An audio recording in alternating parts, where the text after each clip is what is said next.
Welcome to the Reindl Report. I'm here so I won't get fined. Oh my God, Paul, you make me so mad sometimes. A podcast out of San Diego, California that rewrites the definition of mediocrity. Paul's spirit encompasses what this town is all about. He's amazing! Now, here's your host, Who was on crack? Paul Reindl. You bum.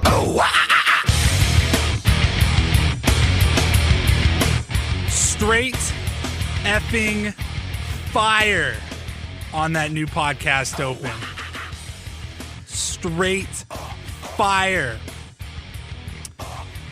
What's going on, everybody? My name is Paul Reindl. It is not Chris Forrester, and I am not on crack like Stephen A. Smith just said right there. I don't even feel good about making that joke right now, but I'll probably make another one at some point. Like, I bet he was the offensive line coach. Yeah, that joke was old before I heard it this week. That joke was old before this story came out, which is incredibly bizarre, and I do have some thoughts.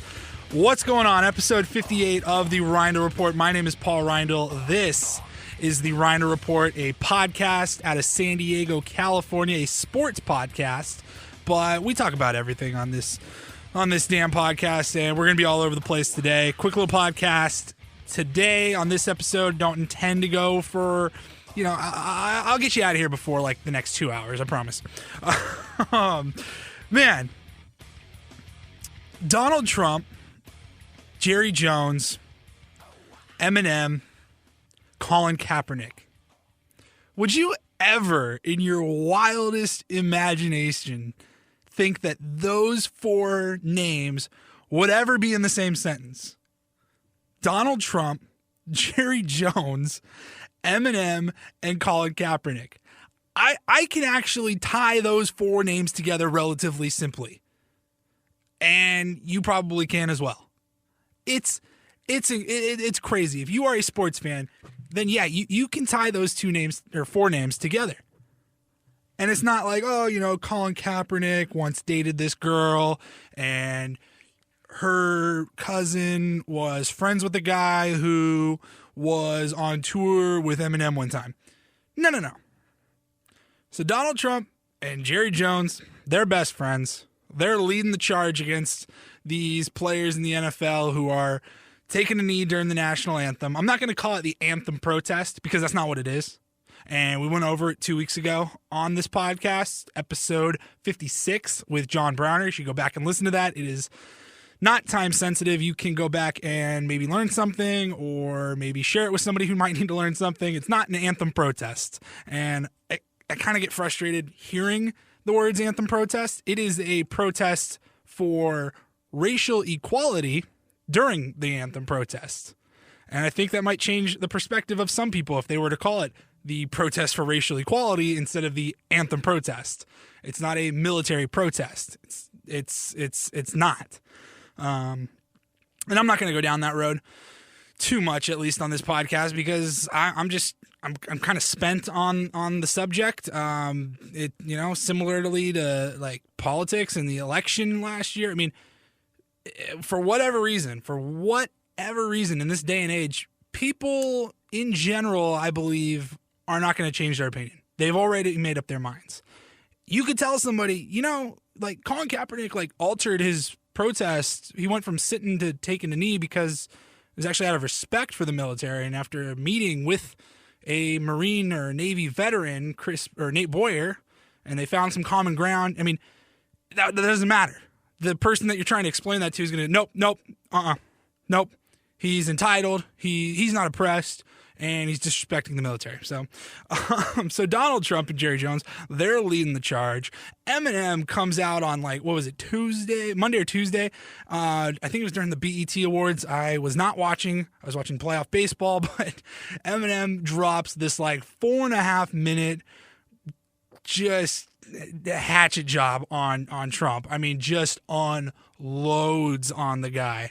And I'm not going to say whether or not I liked it. I will just say I loved it. How about that? It was out of nowhere. I was not expecting that. In fact, one of my friends, he might be listening right now. He texts me and just says, "OMG Eminem." And when I see that text, given everything that's happened in the last couple of years, especially with musicians, I mean, just recently with Tom Petty, you go back to last year with several other names in music, I see the text message, "OMG Eminem," and I just go, I swear to God, if you tell me Eminem died, I'm going to lose my crap right now. And he goes, no. Hang on, I'll send it. And I immediately reply with, well, then I can only assume he came out with a diss track on Donald Trump. And that's what it ended up being. And in that song or track or rant or whatever you want to call it from Marshall Eminem Mathers, he shouts out to Colin Kaepernick and puts a fist in the air and says, "Keep that there for Colin Kaepernick," does his thing. And then Colin Kaepernick then tweets out, "Thanks for the support, Eminem." And it's a bash on Trump, and Jerry Jones hates everybody, apparently. I mean, you can tie those four names together. I mean, when I thought about that, I was like, God damn, you can actually connect Donald Trump and Jerry Jones with Eminem and Colin Kaepernick. It just, I don't know. That blew me away. So, man, I said it last week, or maybe it was 2 weeks ago. I think it was last week. We're in October now, and this is the best month of sports. This is where it is not just easy to talk about sports, but it is fun to talk about sports. We got the MLB playoffs, which have been incredible. And look, I know baseball has a stigma of being boring. I understand that. I don't agree with it because I'm a baseball guy first and foremost. I absolutely love the sport. I grew up around the sport. I coach the sport. I still try to somewhat play the sport. I'm all in on baseball. I don't care if it's a middle of May between two crappy teams. You got tickets, I'm in. Let's go. It's going to be a good time. But I do understand that people have issues with pace of play and it's boring, and I get it. But if you're one of those people, you should give it another shot in October because playoff baseball is here and it is incredible. I have not seen a game yet this offseason or postseason where I thought, it's kind of a waste of time. I haven't seen it, and I've watched almost every inning of every game. At least every inning of the games where I'm at home, I'm watching. They have been spectacular. Pitchers duels. We're talking 1-0 going into the 8th inning, and sometimes they do get out of hand towards the 7th or 8th inning, but it's not in the first inning, all right? Nobody's jumping out to any 6-0 leads. It's happening later in the ballgame. You got Justin Verlander coming in the 5th inning in relief for Houston as they try to punch their ticket to the ALCS. You got Steven Strasburg. He's sick. He's not sick. Is he going to start? He's not going to start. Oh, now he says, "Give me the damn ball." And he goes out and shoves and throws 7 innings, 12 strikeouts, 2 walks, no earned runs. Unbelievable. The playoff baseball has just been spectacular. So if you're one of those people that thinks it's boring, I would highly recommend just give it another shot. You will not be disappointed. In the NFL, got a lot going on in the NFL right now. I already talked about Jerry Jones a little bit. I made that horrible joke about the Dolphins and Chris Forrester. God, that was the weirdest story. I mean, if you're unfamiliar, Chris Forrester, I believe is his name, he's a line coach for the Miami Dolphins, and a video surfaced of him in what appears to be an office in what appears to be the Dolphins headquarters, and he's talking super creepily. Like, I'll play you the audio. I hesitate if I would want to. I'll warn you ahead of time, but I will play the audio. And he's got a couple of lines of booger sugar right there on the table, and he's doing blow, and he says, "On my way to a meeting." And you're like, what? Why? What is this? And he's sending it to his girlfriend, who's not really his girlfriend. And she's, I've seen her official title as entertainer in Las Vegas. She's a dancer. I don't know if she's an escort or not. I don't want to just assume, but all right, we'll just go with entertainer like everybody else. And he's sending her the video, and then she puts him on blast, and he resigned. I mean, it was insane. Just listen to this. Listen to how creepy this is. Now, if you're at work, maybe put in your headphones. If you are wearing headphones, maybe turn him down a little bit because the guy's voice just, it sounds creepy, and I don't want you to freak out. I do have some other thoughts on this podcast. I don't want you to turn it off. So here, that is your fair warning. But the video that went viral, Chris Forster, Miami Dolphins line coach, doing blow. What? Hey, babe, miss you, thinking about you. How about me going to a meeting and doing this before I go? Oh my God. There's those big rains falling, but I miss you. I miss you a lot. What do you think? Crazy? No, babe. It's going to be a while before we can do this again, because I know you're going to keep that baby. But I think about you when I do it. I think about how much I miss you, how high we got together, how much fun it was. So much fun. The last little bit before I go to my meeting. Last little bit before I go to my meeting. Unbelievable. And just the way he started it off, and he goes on. I mean, that wasn't even the whole video. He goes on and he talks about how he wishes he was doing it off her hoo-ha. That's not exactly what he said. That's my interpretation because I don't want to say the word that he said. But what a freaking creep. Hey, babe, miss you, thinking about you.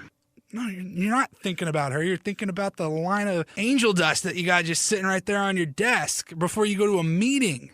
What the hell? I had so many issues with this story. I mean, there's the obvious, why are you doing cocaine? Now, that would raise some questions. Absolutely. That is cause for being fired. Sure. But why put that on video? What's the point there? I'm going to relate it to sexting and nudes, okay? I've never understood, I mean, I understand the appeal to doing that with your significant other. I get it, but you have to understand that there are going to be risks in doing that. If you break up, that person now has those pictures or videos or whatever, right? If you are a celebrity, we see it all the time. So-and-so's phone hacked. Here's a bunch of nudes. Hey, you know what? If you're a high-profile celebrity, you got to understand that there are weirdos out there that are going to hack your cloud, and they're going to find these pictures. So don't freaking take them if you don't want them out there. I understand. I completely understand that you have the right to privacy, but that's just not the world we live in anymore, especially if you are a person of any celebrity status. Okay? So for this guy, what's the point in even putting that on video? Even if you trust this person completely, which I'm assuming he did because he sent it to her, what's the point? That could get out. You never know. I just don't understand doing it. This is the first time, I think, ever in the history of technology where sending a dick pic would have been the safer option. Would have been the more appropriate action. I don't know if it's appropriate, but it would have been the better option. If he would have whipped out his junk and put that on his desk instead of a line of blow, he might not be fired. He's probably fired, but he might not be fired. And he might get another job. And he might not, well, he probably wouldn't have to go to rehab. Chris Forrester, man, what are you doing with your life? So that was my thoughts on that story that was going around all week long in the NFL. My last thing in the NFL, I will just kind of try to end it on a positive note. Aaron Rodgers, if you watch that Cowboys game, and if you live in San Diego, odds are you did because it's like I think it's the highest rated game in San Diego last week. That game against the Cowboys made me realize I think we're watching the GOAT, and I'm not talking about number 12 in New England. Sorry, TB12 is where I was going with that. I'm not talking about Tom Brady. Aaron Rodgers, he's not going to retire with 5 or 6 rings like Tom Brady will. But just the way that he executes the game, it's second to none. I think we are watching the greatest quarterback ever in Aaron Rodgers. Will he have the resume that Joe Montana and Tom Brady are going to have? No, probably not, unless the Cowboys or the Packers just go off and win the next 5 Super Bowls, which I don't see that happening. I do think they have a good shot. They were my preseason pick to go to the Super Bowl this year, and I'm sticking with them through week 5. They are 4-1. But what do you do if you're the Cowboys? I mean, are you supposed to not score when they did? What did they leave Rodgers with a minute 30 or something like that, and it's just like it's like an entire quarter for him. There's no doubt, zero doubt in Packers fans' minds that he is going to turn it on and win the game, lead them down the field, 80, 90, whatever, however many yards it takes. Aaron Rodgers is going to do that in the 2-minute drill. The guy is just incredible, and I just wanted to bring that up because I just think we chalk it up as, oh, yeah, he's really good. But if you watch the way that guy handles himself on the field, it's pretty remarkable, and I think we are watching something special, and I'd hate to have anybody go, man, yeah, I was around when he was playing, but I just wasn't paying that much attention. I was too busy doing, I just assumed Tom Brady was the GOAT, or I was too busy cheering for Ben Roethlisberger. And you don't have to not cheer for Ben Roethlisberger if you're a Steelers fan, but let's appreciate the greatness that we have right now on the field in Lambeau. Last part of the NFL, the Chargers, they did it again. And I'm not even going to talk about their win because I don't care. They went from 0-4 to 1-5. 1-4. Congratulations.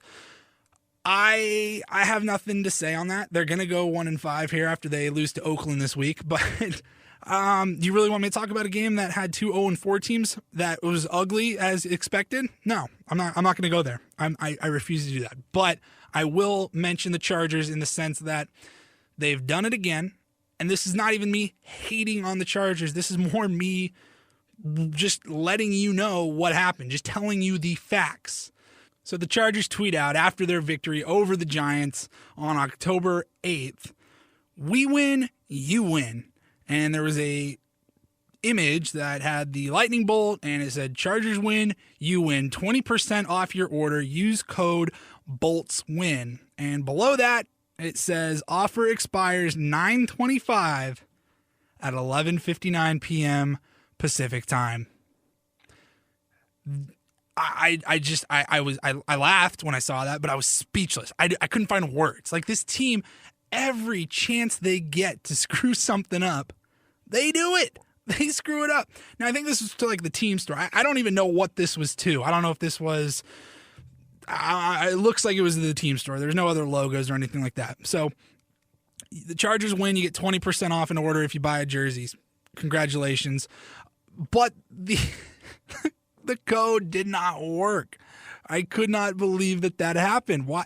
I mean, was it because they thought they would have a win before September 25th? You can't blame TweetDeck on this one, all right? This was not an automated tweet that was scheduled and it just got sent out. Like, this was after a win, so they had to wait until the game was over, and then they send this out and go, "Hey, did anybody look at that image? No? No? Nobody? All right. It got deleted. They added a new code and all that." What? I mean, again, this isn't even me hating on them. This is just telling you what they're doing and leaving it up to you to decide if this is funny or not. I think it's hilarious. I'm not putting any spin on it. That is an actual tweet that was sent, and that was an actual mistake that was made yet again by your Los Angeles Chargers.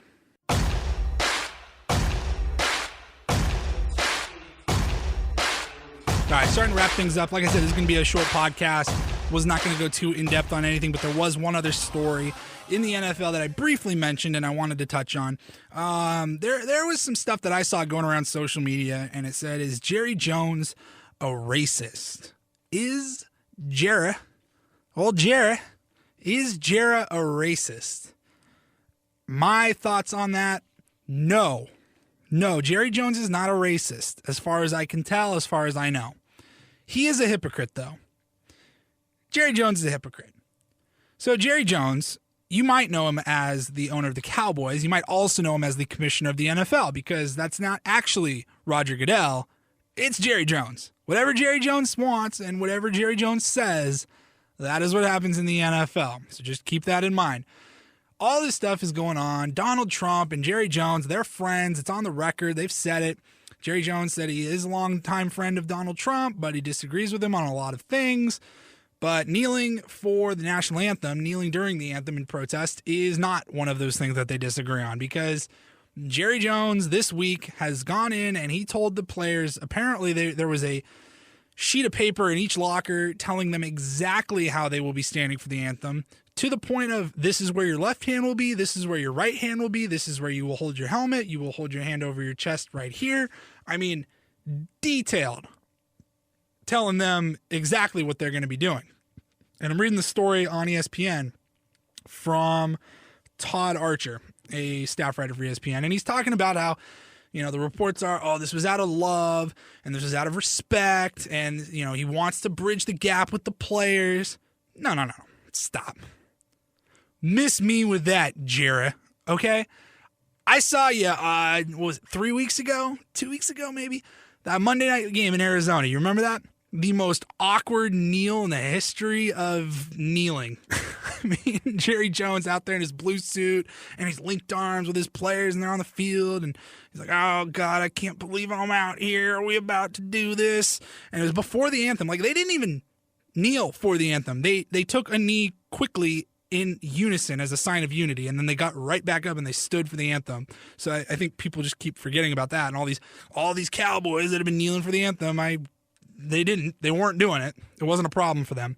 And so they take the knee, and Jerry's like, okay, is it time to do this now or not? All right, okay, here we go, all the way down. And he takes a knee, and it's just the most uncomfortable thing I think I've ever seen. And he gets right back up and pats himself on the back. All right, I did good by them. And, he made well with the players, and they're all buddy now. Only a week and a half or 2 weeks later, he goes, by the way, that was bullshit. I didn't really feel that way. Here's what's going to happen. You're going to stand right here. You're going to do this during the end. I mean, he's just laying down the law on them. So I call BS on Jerry Jones thinking that he had extended an olive branch to the players by taking the knee with them in Arizona 2 weeks ago. I'm calling BS on it. Does that make Jerry Jones a racist? No. I don't believe Jerry Jones is a racist, but he is a hypocrite. Jerry, you want to make a difference? He said this is because of advertising dollars. Look, the NFL, the ownership of the Cowboys, this isn't about patriotism to me, or to Jerry Jones, in my opinion. It's not about patriotism. It's not because Donald Trump and him are buddies. It's because this is a business. The NFL, the Cowboys are his business. And if there's any chance that advertisers might pull their, money, and fans might stop coming to games, and ratings might go down because of the anthem or because of anything else, then he's going to step in and make sure things are done right. Apparently, people didn't have a problem with him signing Greg Hardy, he was fine doing that. Jerry had no problem bringing in a guy like Greg Hardy, but God forbid you take a knee during the national anthem. That's the final straw. That's where we're drawing the line in Jerry's world. So I don't think he's a racist, but I do think he's a hypocrite. And I'm reading the story on ESPN, and he's very sensitive to some of the issues, as we all are. That the players are talking about. Jason Garrett said, we all want to make an impact, and Jerry is someone that can help the players do that. He wanted to make sure they knew that. And I got it. Where is it? Here at the top. So Jason Garrett says that the intentions of the meeting this week between Jerry Jones and the Cowboys came from the owner's, quote, love, admiration, and respect for the players. Hey, I love you guys.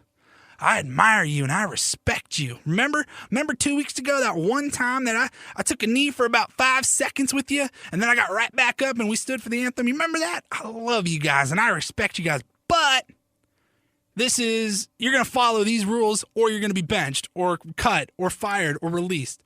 Give me a break, Jerry. Look, you want to prove me wrong, Jerry Jones? If you're listening right now on the Rondo Report, episode 58, do something about it. Put your money where your mouth is, all right? Make a donation. Be out in the community with these players. Bridge the gap that we have in this, the cultural gap that we are dealing with. The reason these players are taking knees. It's not about the military. It's not about the flag. It's not about the anthem, okay? There is a cultural gap that needs to be addressed.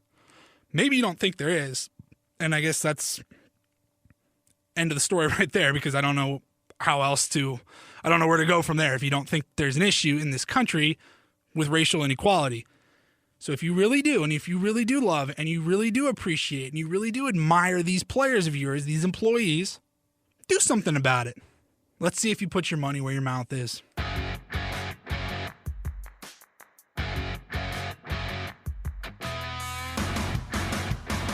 All right, quickly before I get out of here, a couple thoughts on the NBA. The NBA is starting up next week. Regular season right around the corner.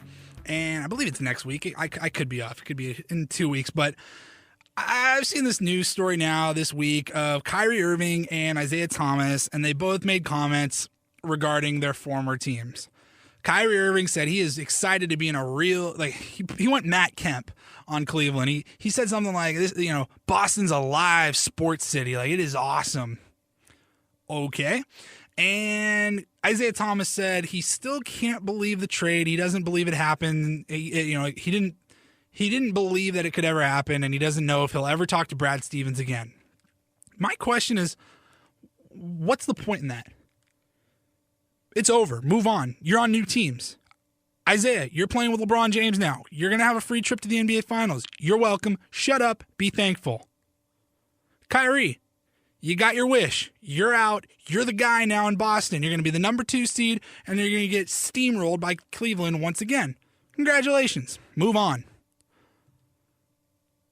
These guys, they sound like bitter ex-lovers. Like, you know what I mean?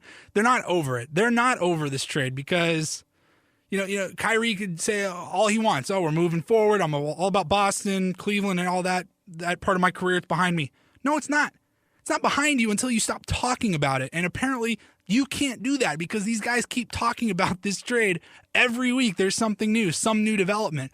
Kyrie's going to go on First Take and start running his mouth.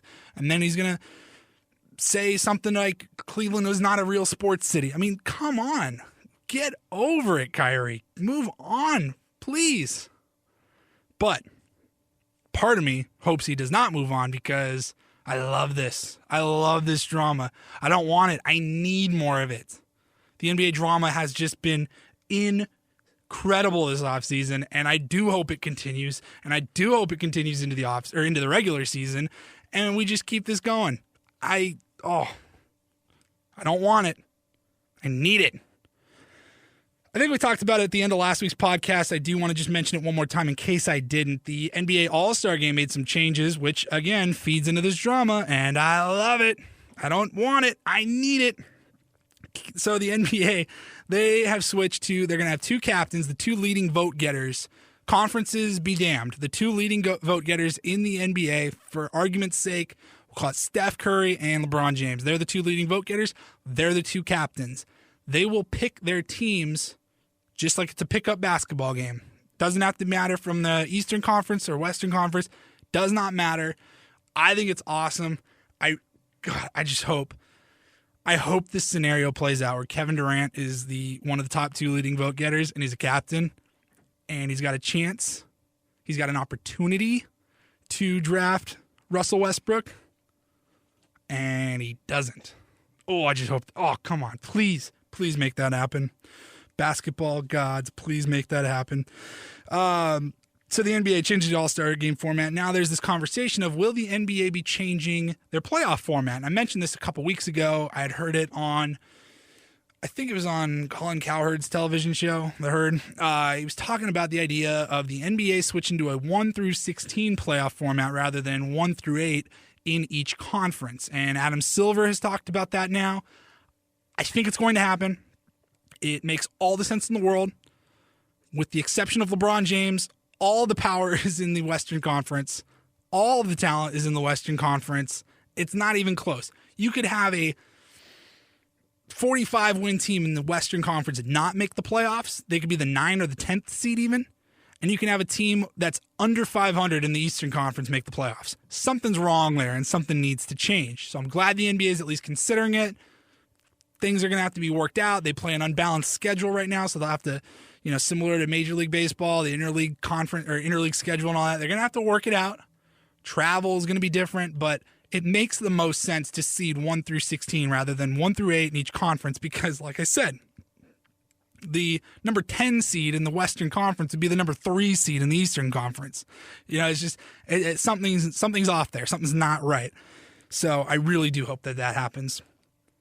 All right, that's going to wrap it up for episode 58 of the Reindl Report.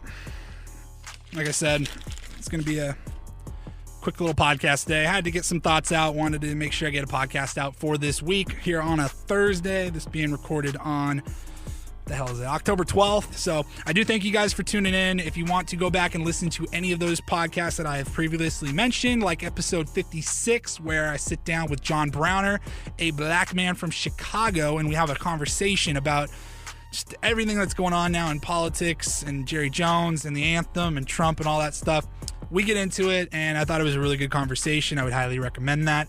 Any of my other podcast interviews, it's all on therindlereport.com. You can also go on iTunes if you have an iPhone. Just hit the podcast app and search for The Reindl Report, and you hit subscribe.